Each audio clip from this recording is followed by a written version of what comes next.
Hi, Dr. Cora Strack here again, just wishing all my friends and supporters and fantastic supporters on the YouTube network and friends on Facebook and on LinkedIn. And many of my friends on LinkedIn are international. You know, they're international academics. Unfortunately, they can't help me with the with my with my legal challenge. But interestingly, Gorka is coming out now in favour of me, saying that I have made legitimate my concerns made to the courts were and are legitimate. So that's very encouraging. That's really encouraging because that's regarded to be quite objective. So we're having some success now with truth. Truth is coming out that my concerns were legitimate and reasonable, and were not entirely baseless. Far from it, as I know myself. But of course, one can't blow your own trumpet. That has to be corroborated by other people. So that's very encouraging. I've just got that news. So I believed in autonomy myself. I always knew that I spoke the truth, and that so that it was allegedly gaslighted. Now, the other point that I'm making in relation to the same pattern is that it seems this protective disclosure, the Mental Act, contains a very similar sort of gaslighting in it, and that there's an element of coercion or narcissistic abuse in the act, and so there's a pattern there between perhaps the way my complaint, or not my complaint, but my constitutional was gaslighted, and elements of the new act, and there's patterns there which are deeply concerning in a sense. Was there, elements or individuals of like-minded thinking involved in both of those? So this would be another line of inquiry, but this reinforces the need for the trauma element of the protective disclosures element again, that would need a trauma arbitration process in the protective disclosures going forward, because of what's happened there. If there was a narcissistic intent in the act, that thinking or that trauma, that's evidence of trauma in the person that would have done that to the act, if we were to be very compassionate, and therefore we need trauma informed approach to dealing with protective disclosures for the same reason. So that's been very compassionate, kind of to all sides. The person that has the trauma and exhibited to narcissistic behaviours, and then the person that has the trauma as a result of being the target of the narcissistic behaviour, which in this case would be the whistleblower, and the designer would be the narcissist, inverted commas, or the institutional narcissistic person, if we want to call the institution narcissistic institution narcissism.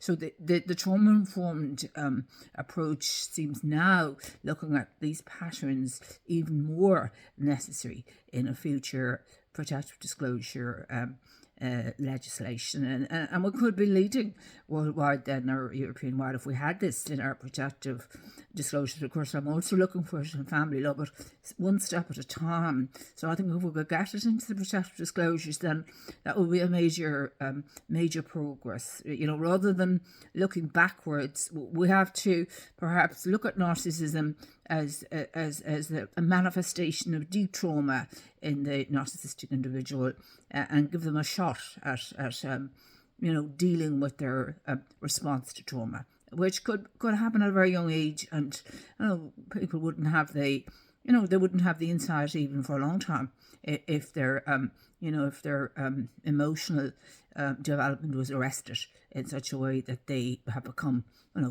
like this. So being very fair to people who have severe narcissistic traits, who are perhaps not aware of it, or have become this way as a result of the environment that encourages these traits to develop in them, and then people who are the targets of these kind of traits, who have perhaps higher empathy, perhaps they're better able to have better emotional intelligence, but they deal with pain and distress better. They don't project.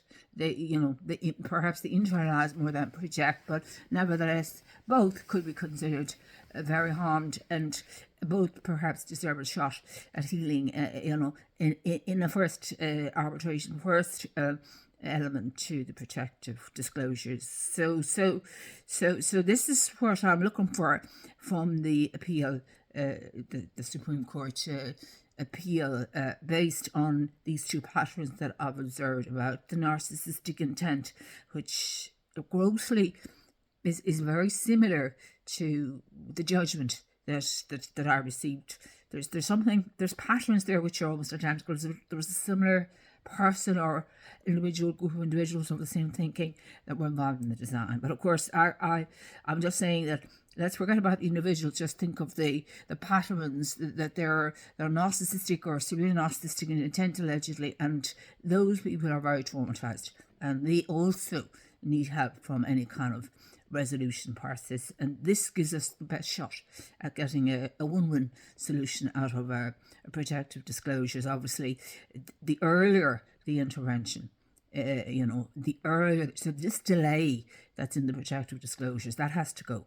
All these delays are harming not just the individual, the target, the whistleblower, but they're also seriously harming, the designer, in the long term. So on the employer, inverted commas, within the meaning of the Act. So this is why I think my proposal for trauma-informed arbitration is as essential in the protective disclosures legislation as it is in the family law and in all disputes. So that's where I'm going with all of this, and I'm clearer and clear that it's all narcissistic trauma, and then the trauma that's projected onto empathetic, highly empathetic, highly emotional, intelligent individuals, and people of high standards with ethics and so on, etc., etc. So I think we need to kind of look at both sides here, and unless we tackle it from both sides, I don't think we're going to get a solution. So I'm not this, it's very hard to forgive the narcissist, but I don't think we can forgive the, the only thing we can do is try and heal it in some way, or bring it down, and give it a shot. And giving a shot is giving everyone a fair shot, and seeing in some way that everybody is traumatized, and the sooner we can get help for all into the system, whatever kind of dispute resolution system it is, the better for all. So wishing you all the best for, if you can, I'm still trying to, the more and more I see and I investigate, the more and more this becomes absolutely essential and a huge missing ingredient in most dispute resolution systems, including justice systems all around the world. So this is why I think my arbitration work is receiving such widespread attention worldwide, because it's hitting a nerve, because people are seeing, that's really got, that's got healing. That's got healing. So this is what it's about, really. It's not about blaming. That it's about healing. If we can get healing, perhaps that's more important than. That's the first big step, and after that, accountability will follow. And in healing, really, there's an element of accountability in that. I think that's something I have to think a bit more about, but I think so.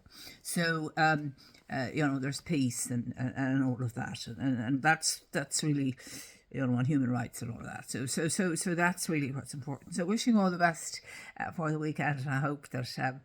That you have a lovely weekend and a calm, happy, peaceful weekend. And as always, I'm hugely grateful for the wonderful support I'm getting from the many people, on my various online platforms. And it's a privilege to have such wonderful people on my online platforms. I mean, the many wonderful comments are fantastic. There's one or two that are inappropriate and are not in line with my code of conduct, but they're very few and far between, very, very few, and they represent the smallest and the tiniest minority. The vast majority are hugely supportive of the work I'm doing, I'm inclined to go with the brilliant majority.